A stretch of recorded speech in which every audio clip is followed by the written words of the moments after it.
হিন্দু ধর্মাবলম্বী তাদের পুজোর সময় তারা তাদের পুজো, তাদের অর্চনা, তাদের ধর্মীয় কাজ করবে, সেখানে কোনো মুসলমান কোনো প্রকার বাধা দিতে যাবে না, কোনো প্রকার অন্যায় আচরণ করতে যাবে না, এবং কাউকে অন্যায় আচরণ করতে দিবেও না, যাতে করে মুসলমানদের কোনো দুর্নাম না হয় সে বিষয়ে মুসলমানরা বরং আরো সচেতন এবং সাবধান থাকবে। অন্য ধর্মাবলম্বীদের সাথে মুসলমানরা একটা সমাজে যখন একই সঙ্গে বসবাস করেন, তাদের প্রতি সদাচরণ করতে, তাদের সাথে ন্যায়নিষ্ঠ আচরণ করতে, তাদের ধর্মীয় কর্মকাণ্ডের স্বাধীনতা দিতে আল্লাহ নিষেধ করেন না, তারা তাদেরটা করবে। কিন্তু মুসলমানের বিশ্বাসের জায়গাটা ক্লিয়ার থাকতে হবে, তাওহীদ এবং শিরকের মধ্যে পার্থক্য পরিষ্কার থাকতে হবে, যে তাওহীদ এটা নাজাতের পথ, শিরক এটা ধ্বংসের পথ।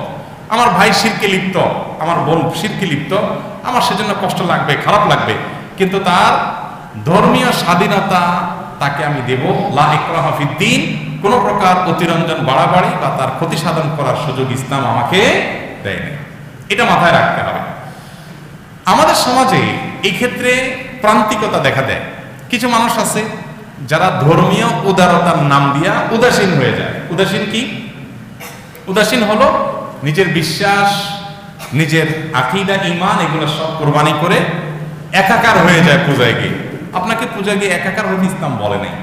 আপনার বিশ্বাসটা যদি এত ঠুনকো হয়, নড়বড়ে হয়, তাহলে আপনি মুসলমানই না। মুসলমান হতে হলে আপনি তো জানেন যে শিরক আল্লাহর কাছে সবচেয়ে বড় অপরাধ। তাহলে কেউ শিরকে লিপ্ত, আপনি তার স্বাধীনতার সুযোগ আছে সেই হিসাবে তাকে তারটা করতে দিবেন, কিন্তু আপনি সেখানে নিজে যোগদান করতে পারেন না। নবী করিম সাল্লাল্লাহু আলাইহি সাল্লামের পরিষ্কারভাবে নির্দেশনা আছে, মান কাসারা সাওয়াদা কওমিন ফাহুয়া মিনহুম, যে ব্যক্তি কোন সম্প্রদায়ের মানুষের মাঝে গিয়ে তাদের দল ভারী করে, সংখ্যা বাড়ায়, সেখানে গিয়ে সে তাদের অন্তর্ভুক্ত হয়।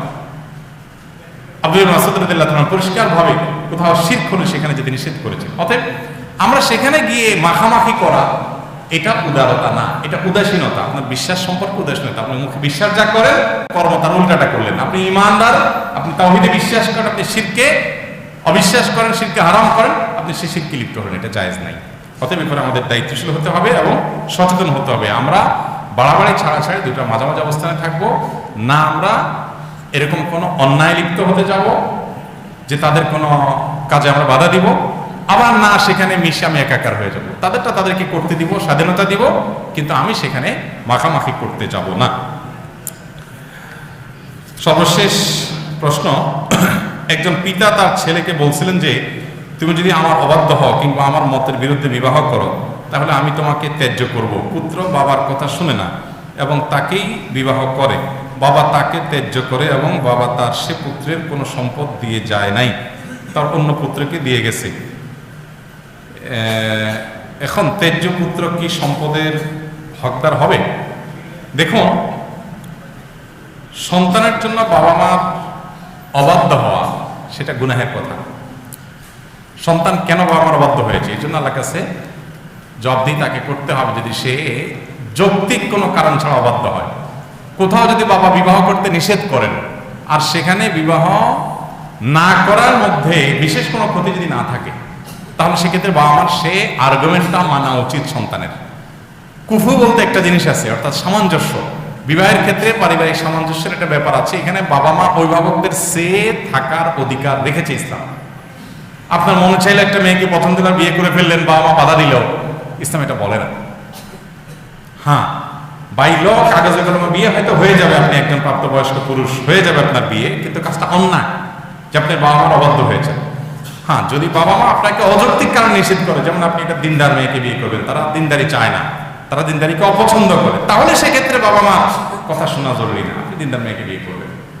কিন্তু বাবা মা বলে যে তুমি দিনদার মেয়েকে বিয়ে করো, কিন্তু এই দিনদার না ওই দিনদার, আমি এইটা চাই না ওইটা চাই, বা এই মেয়েকে আমার সমস্যা, তুমি অন্য যে কোনোটা রেখো, তাহলে সেক্ষেত্রে বাবা মার আর্গুমেন্টটাকে আমলে নেওয়ার সর্বাত্মক চেষ্টা থাকা উচিত সন্তানের, না হলে সন্তান গুনাহগার হবে।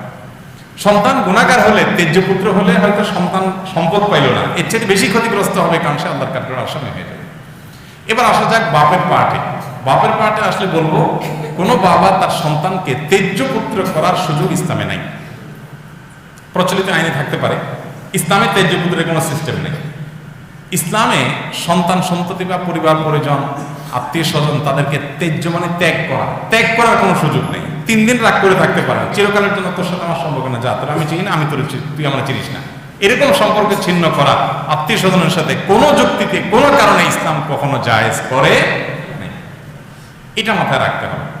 যত বড় অন্যায় করুক না কেন, আমার মনে কষ্ট আছে, আমি একটু অভিমান করে থাকলাম, একটু দূরে থাকলাম, কিন্তু ত্যায্য করে দিলাম যে আমার সম্পদের ভাগ পাবে না তুমি, এই অধিকারটা আসলে বাবা মার নাই। যদি তারা করেন সেটা কার্যকর হবে না।